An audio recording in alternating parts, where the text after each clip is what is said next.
He was one of the most wanted men in America. Now this infamous killer is about to be unmasked after more than 2 decades. On March 3, 2001, Heather McDonald met up with her boyfriend, Aaron Abrocco, for a day of skiing at Breckenridge Ski Resort in Colorado. After a few hours on the slopes, the couple decided it was time for some lunch. They headed into the lodge for some food before hitting the slopes again. That's where they ran into a group of guys that they knew from college. The group had only just arrived at the resort and were heading to their condo to drop off their things before starting to ski. Before going their separate ways, Aaron asked if he could get a ride to his condo and the group agreed. Heather refused to go with him, saying she needed to meet up with a friend, and so the group of strangers drove off in the car while Heather headed over to the locker. A short time later, the group returned to the locker room to find that Aaron had not come back. Confused, they asked the workers if they had seen him, but nobody had. Then they saw something that made their blood run cold. Heather's jacket was still hanging from the locker, but she was nowhere to be found. They immediately called the police, who began searching the area for the missing skier, but she would never be found alive.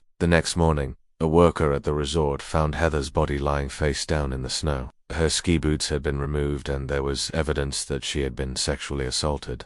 The news of the brutal murder sent shockwaves through the small town, and investigators worked overtime to try and find her killer. All eyes were on Aaron, her boyfriend, who claimed that he had no idea what happened to her. He said that he last saw her alive when they went their separate ways at the ski resort. But as the investigation progressed, police found out that Aaron had been lying to them. It quickly became clear to the police that Aaron was not who he seemed to be. He was living under a false identity and had been convicted of burglary and assault in California. Police also discovered that he had an extensive criminal history and had used aliases to cover his tracks. The man whose name was Aaron Abrocco was actually Kevin Ware, a serial killer who had been on the run for years. Investigators believe that Kevin faked his death in 1996 by killing his cellmate and stealing his identity. He then assumed the dead man's name and began living as Aaron Embrace, a new person with a new life. Sadly, it seems that Heather McDonald had become his latest victim. She had been lured to her death by the charming con artist,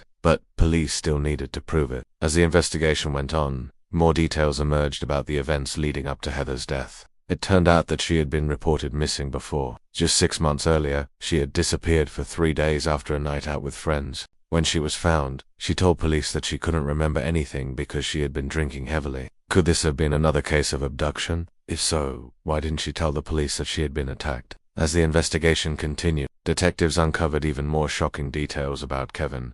They learned that he had been married 5 times and had a son with his current wife. What was a seemingly ordinary family man doing on the ski slopes that day? Was he really just looking for some fun in the sun?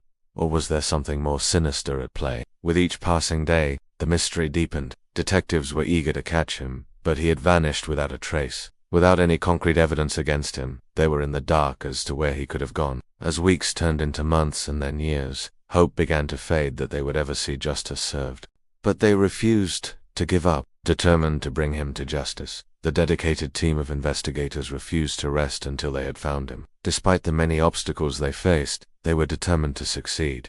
Their commitment was unwavering. They scoured every lead, no matter how small, and followed every possible theory to try and track him down. All signs pointed to Kevin being guilty, but without a confession or any physical evidence, they couldn't build a strong enough case to charge him. But the police weren't the only ones determined to find the killer. Heather's family and friends were just as desperate for answers. They held vigils and fundraisers in her memory, keeping her story alive and seeking justice for her. The tight-knit community rallied together, determined to make sure that Heather's killer would never get away with what he had done. As the years passed, the pain of losing Heather never faded. But now, a new determination took hold. They would not rest until her killer was brought to justice. In the meantime, Kevin lived under the radar, constantly looking over his shoulder, always fearing that he would be recognized and arrested. He changed his appearance, altering his hairstyle and growing a beard to disguise himself. But the truth had a way of catching up with him, and soon his past caught up with him in a big way. In 2009, he was finally caught when a waitress at a restaurant where he was eating spotted a news report about the wanted serial killer on TV.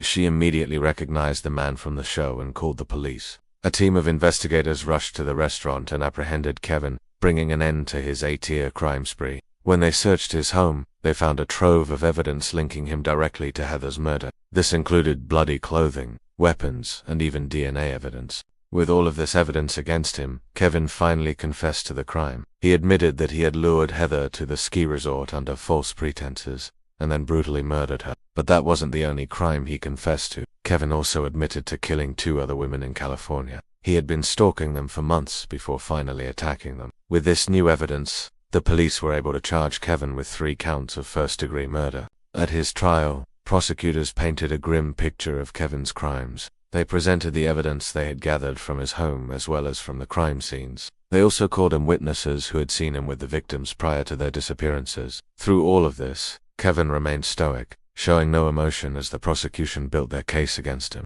But behind his cool exterior, his mind was racing. He knew that the jig was up and that he would be convicted. When the jury came back with a guilty verdict, Kevin was sentenced to life in prison without the possibility of parole. As he was led away in handcuffs, he cast one last glance at the courtroom. In his eyes, a mixture of fear and regret. Everyone in attendance could feel the weight of the moment. Finally, justice was being served for the 3 women who had been taken from their loved ones. The verdict brought some measure of closure to their families, but nothing could bring back their daughters, sisters, and friends. The story of Kevin Ware is a chilling reminder of the evil that can lurk beneath a seemingly ordinary facade. He was able to evade the authorities for so long by assuming a false identity and living off the grid. His crimes shocked the nation and raised questions about how someone could live such a double life. But perhaps the most important lesson from this case is the importance of trusting your gut. When Heather first met Kevin, she had a bad feeling about him, but his charming demeanor and false promises won her over.